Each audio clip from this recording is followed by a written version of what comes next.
त्रैमासिक परीक्षा 2021-22 कक्षा 10 विषय विज्ञान का प्रश्न पत्र मैं आपको करवा रहा हूँ। जैसा कि आपको मालूम है, इसमें लिखा है प्रश्न नंबर 1 से लेकर 4 तक प्रत्येक प्रश्न 8 अंक के हैं। अगर आप देखेंगे 1 से लेकर 4 तक अपने को 32 प्रश्न मिलेंगे और प्रत्येक प्रश्न 1-1 अंक का है। कहने का मतलब 1 से 4 तक कुल प्रश्न 32 अंकों के हैं। प्रश्न क्रमांक 5 से 14 तक प्रत्येक प्रश्न 2 अंक का है। प्रश्न क्रमांक 15 से 18 तक प्रत्येक प्रश्न 3 अंक का है। प्रश्न क्रमांक 19 से 22 तक प्रत्येक प्रश्न 4 अंक का है। अब मैं हल करवा रहा हूँ। पहला प्रश्न है सही विकल्प। इसमें आप देखेंगे 8 प्रश्न दिए हैं और प्रत्येक प्रश्न 1-1 अंक का है। सही विकल्प में अपने को एक प्रश्न दिया है, इसके अपने को 4 उत्तर दिए हैं, 4 विकल्प दिए, कोई एक सही है। तो ये लिखा है Fe प्लस CuSO4, ये दोनों अभिक्रिया करते तो क्या बोलते हैं, फेरस सल्फेट और कॉपर बनता है। तो ये पूछा ये कौन सी अभिक्रिया है, द्विविस्थापन, रेडॉक्स अभिक्रिया, विस्थापन अभिक्रिया, तीव्र अभिक्रिया। तो ये विस्थापन अभिक्रिया है, ठीक है, क्योंकि ये फेरस ने कॉपर सल्फेट में से कॉपर को विस्थापित कर दिया। देखो इसमें से कॉपर अलग हो गया। निम्न में से कौन प्रबल अम्ल नहीं है, तो H2CO3 ये प्रबल अम्ल नहीं है, ये दुर्बल अम्ल है। बाकी तीनों अम्ल हैं ये इससे प्रबल हैं। वृक्क की छनन इकाई कहलाती है नेफ्रॉन। वृक्क मतलब किडनी, तो इसका उत्तर क्या है, नेफ्रॉन। चौथा प्रश्न है स्वपोषी भोजन के लिए आवश्यक है जल, कार्बन डाइऑक्साइड, क्लोरोफिल। तो इसमें सभी आवश्यक है भोजन के लिए, जल, कार्बन डाइऑक्साइड, क्लोरोफिल। अगर इनमें से कुछ भी नहीं होगा, कोई एक नहीं होगा, तो भोजन नहीं बनेगा। तारों के टिमटिमाने का कारण है अपवर्तन। प्रकाश संश्लेषण की क्रिया पौधे के किस भाग में होती है, तो इसका सही उत्तर है पत्ती में होती है। आहार नली के किस भाग में भोजन का पूर्ण पाचन होता है, तो उत्तर है छोटी आंत का क्षुद्रांत। रंध्र में उपस्थित रचना होती है द्वार कोशिकाएं, रंध्र छिद्र, हरितलवक, उपरोक्त सभी। तो इसमें उपरोक्त सभी सही है। तो इस तरह से आपने देखा ये 8 प्रश्न हो गए। अब दूसरे प्रश्न में क्या दिया अपने को, रिक्त स्थान दिया है। तो इसमें जो गोली दर्पण की फोकस दूरी उसकी वक्रता त्रिज्या की क्या होती है, आधी होती है 1/2। ये संबंध होता है F बराबर R/2। F का मतलब फोकस दूरी, R का मतलब वक्रता त्रिज्या। तो फोकस दूरी वक्रता त्रिज्या की आधी होती है। पौधों में खाद्य पदार्थों का स्थानांतरण होता है कैसे, फ्लोएम, ऊतक द्वारा होता है। अगला प्रश्न है मानव फेफड़ों की इकाई कूपिका गैसों के विनिमय में सहायता करती है। अगला प्रश्न है सरीसृप के हृदय में 3 कक्ष होते हैं।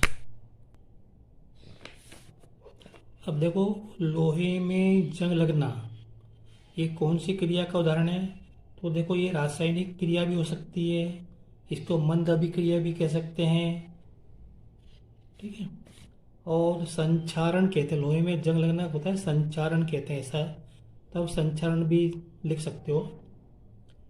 अगला प्रश्न है ऐसी अभिक्रिया जिसमें 2 या 2 से अधिक अभिकारक संयुक्त होकर एकल उत्पाद का निर्माण करते हैं, ये संयोजन कहलाती है। अगला प्रश्न है 2 तंत्रिकाओं का संगम स्थल सिनेरस कहलाता है। 8वां प्रतिवर्ती क्रिया का नियंत्रण मस्तिष्क के मेरुरज्जु भाग द्वारा होता है। अब उसके बाद सही जोड़ी, ये A इधर B, A में नाम दिए इधर B में अपन को सूत्र दिए हैं। तो व्यंजक चूर्ण का सूत्र है CaOCl2 प्लास्टर ऑफ पेरिस का सूत्र है CaSO4 1/2H2O। जिप्सम का सूत्र है CaSO4 इंटू 2H2O। ऑक्जेलिक अम्ल का सूत्र है COOH होल ट्वाइस। सिरका का सूत्र है CH3COOH। फेरस सल्फेट का सूत्र है ApSO4। सिल्वर क्लोराइड का सूत्र है AgCl। ग्लूकोज का सूत्र है C6H12O6। तो 8 प्रश्न ये हो गए। अब इसके बाद यहाँ पे दिया है एक वाक्य या शब्द में उत्तर। तो नींबू और संतरे में उपस्थित अम्ल का नाम है सिट्रिक एसिड। शुद्ध जल में हाइड्रोजन आयनों की सांद्रता होती है कितनी? 10⁻⁻7। अब कैसे होता है देखो, मैं आपको बताता हूँ। देखो, जब हम हाइड्रोजन आयनों की सांद्रता की बात करते हैं, मतलब पीएच मान, पीएच क्या होता है? बराबर -log H+H। तो यहाँ पे शुद्ध जल का पीएच मान कितना होता है? 7 होता है। बराबर ये माइनस इधर लाओ तो माइनस हो जाएगा, इधर बचेगा log H। तो इसको अपन ऐसा लिख सकते हैं, ये आधा यहाँ पे 10 होता है, तो यहाँ से इसको अपन लिख सकते हैं H बराबर 10⁻⁻7। तो H मतलब आयनों की संख्या। तो शुद्ध जल में आयनों की संख्या कितनी होगी? 10⁻⁻7। तो इसलिए यहाँ पे शुद्ध जल में हाइड्रोजन आयनों की सांद्रता कितनी होगी? 10⁻⁻7। फिर लेंस की क्षमता का सूत्र होता है P बराबर -1/F।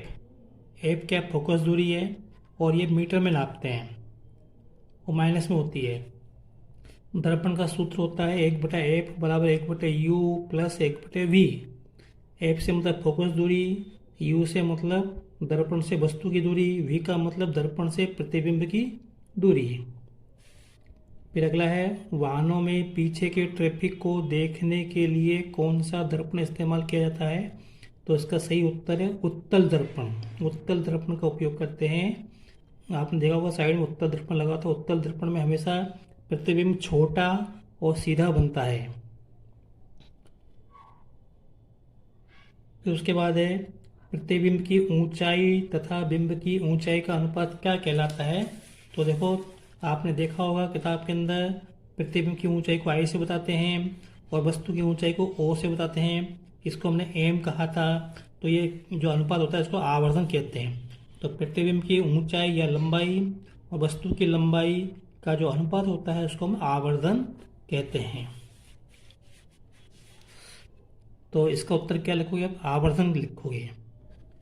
ऐसा लेंस जो प्रकाश की किरणों को एक बिंदु पर केंद्रित कर देता है क्या कहलाता है? तो उत्तल लेंस कहलाता है। ठीक है।